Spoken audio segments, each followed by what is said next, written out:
There's a line AB which passes through both points A, which is 2, 2, and B, which will going to be 4, 2 on the coordinate plane.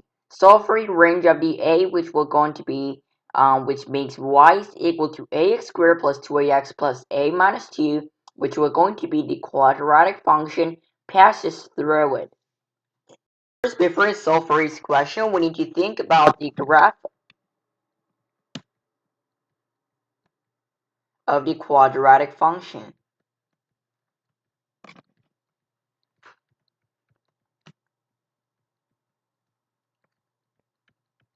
If you think about the definition of a quadratic function, it is about the terms or the expression about y and the x, where the x terms contains a square or the second power term. So if you graph this on the coordinate plane, the quadratic function will going to be a parabola that satisfies its own equation that it contains. And if you think about the types of a parabola,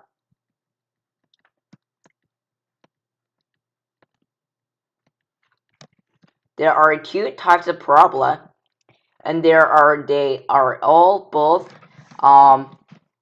we're going to be defined by a leading coefficient, and usually we call leading coefficient as a. We notate it as a because we don't know exact value of it, and it changes depends on time. First case, when the a value is greater than 0, which means when the a value, the leading coefficient, is positive value, the graph of a quadratic function will go upward.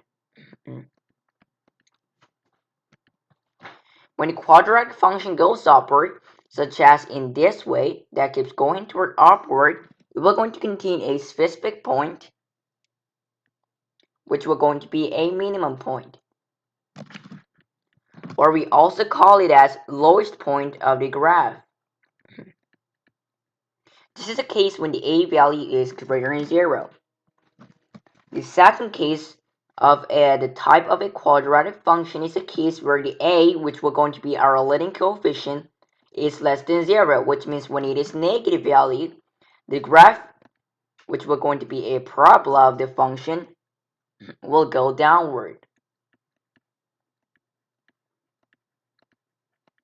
So there are two cases or two types of parabola whether it goes upward or downward. And if you think about the definition of a vertex of the function, it will going to be the addition. At first, let's think about the graph of when the a value is less than 0. When the a value is less than 0, it will look something like this that keeps going downward, which means it will going to contain a specific one point, which we call it as maximum, or we also call it as highest point on the graph. So if you think about the term definition of a vertex, it is a thing that added both lowest and the highest or minimum or maximum's addition.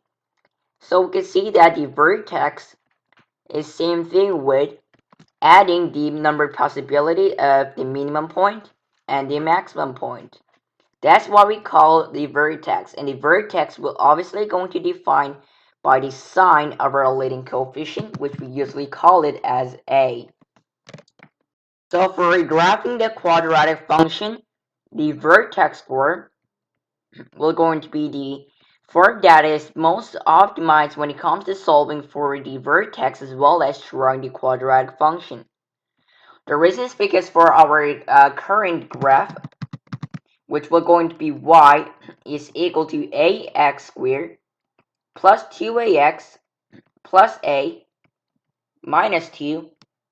It is a function which is the second degree power, which we can call it as quadratic function, but contains a variable which will going to be a. And for this quadratic function, it is a standard form. And if you think about the definition of the standard form is y is equal to ax squared plus bx plus c. And if you think about its definitions or how does it work, the a value will going to be a leading coefficient.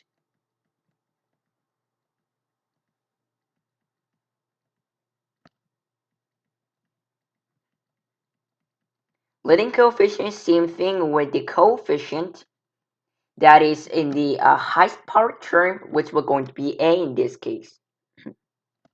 And if you think about the coefficient, it is same thing with a constant with variables.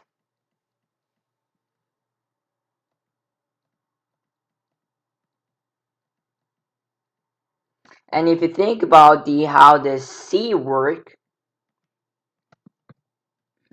the c will going to be the y-intercept. And if you think about the y-intercept, it is same thing when you convert this into a coordinate 0, comma y, which means when the x value is equal to 0, the y value exists. And this is what the y-intercept means. The reason is because the y-intercept is same thing with when the x value is 0, and for the x is same thing with the input of the function, and for the y, it should always be the output of a function. So if we input 0 to our x values in order to get the output, so if the x turn to 0, this whole thing will turn to 0, and the y will going to be the c, which means when the x value is equal to 0, y value exists, which will going to be the c. So this is what the standard form is. But if you think about the standard form, there is no mention about solving for a vertex of a quadratic function in order to search for a exact value or the exact parabola or a graph of a function in this case. So we always need to convert this into a vertex form in order to solve for this. But then we talked about the formula for solving for the vertex of a function when it is the standard form, and we talked about it when it comes to solving for the vertex of the function, when it is kind of impossible to solve for the vertex form, and there was a special formula for it, but we don't need it right now. So for converting into a vertex form, the formula will going to be a times x minus p squared plus q. This is not a formula, this will going to be the form of it. So the a is exactly same thing, which will going to be the leading coefficient. P value will going to be the x of our vertex. Q will going to be the y of our vertex, y coordinate. So if you think about solving for the vertex form, it is essentially the same thing with converting this into a perfect square form or completing the square. So if we complete our original function, which will going to be y is equal to ax squared plus bx plus c into a vertex form, it will going to be look like something like this. So at first, y is equal to ax squared plus bx plus c. But our original function is not that. This is just a standard form. Our original function is ax squared plus 2ax plus a minus 2. So at first, when it comes to solving for the perfect square, we're only caring about the x terms. But then we still have our a term, so we need to remove it still. So if you divide a term to every single thing except for our constant, because we don't really care about constant when it comes to completing the square, it will going to be x squared divided by a, which will going to be x squared, plus 2ax divided by a, which will going to be 2x, positive a divided by a, which will going to be 1. And we still have our negative 2, but we're not done yet. We can simplify even further, which will going to be a times x plus 1 squared minus 2. So this will going to be our complete perfect square form, and where the coordinate of our function, which we also call it as vertex of our function, we're going to be -1 and then -2, as we learned in a lot of videos. And the -1 will going to be our x coordinate of our quadratic function. -2 will going to be the y value of our quadratic function. So if you graph the approximation of our quadratic function using this vertex of its function, they gave us the information that the a value is equal to positive, which means the leading coefficient of our quadratic function is equal to positive value, which means the graph of this function will going to be open upward or go toward upward. So if you draw an approximation of our quadratic function, it'll be something like this. We don't have to draw a x-axis and the y-axis. So this function we're going to be y is equal to ax squared plus 2ax plus a minus 2,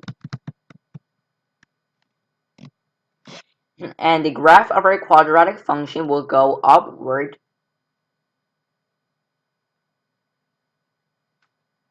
Then it will going to contain a specific point as it goes upward. There will going to be a minimum point,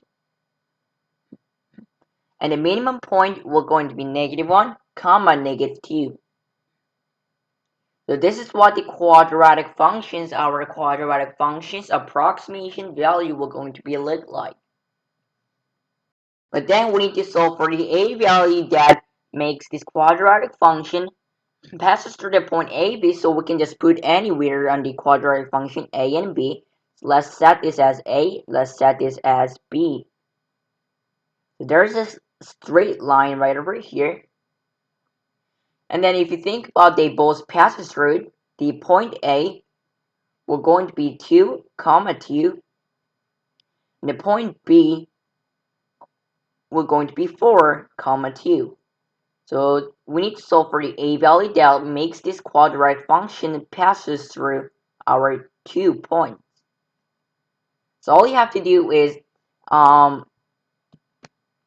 if we input our x value to our quadratic function, we're going to be isolated with the y value and our variable, which we're going to be a, so we could be solved for it. So at first, let's write our function down. Y is equal to ax squared plus 2ax plus a minus 2.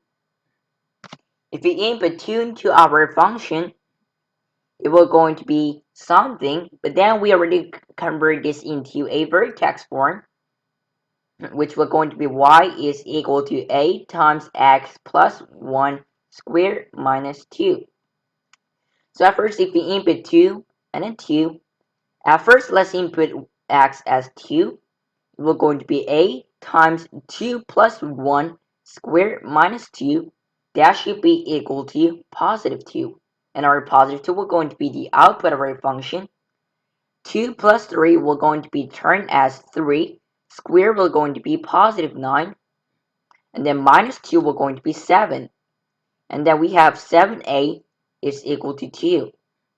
All you have to do is we need to divide 7 to the both sides in order to isolate the a term, which we're going to get a is something equal to 2 over 7, but it can't be equal. A value should be the value that is beside our 2 quadratic function, which means we need to solve for another one either.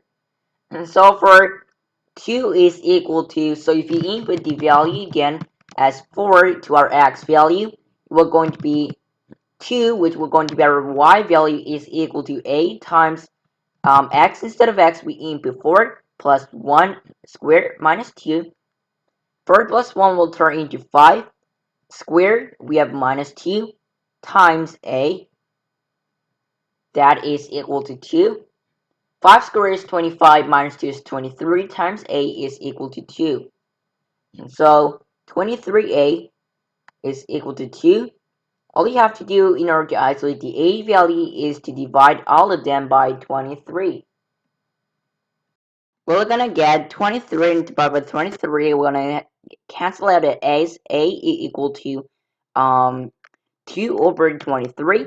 If we compare both of this, obviously 2 over 7 is bigger, which means A value can be less or equal, and the A value is greater, or it can be equal to 2 over 23. So if you write our answer for this question, the range of our A value we're going to be A is greater or equal to 2 over 23, but can be either less or equal to 2 over 7.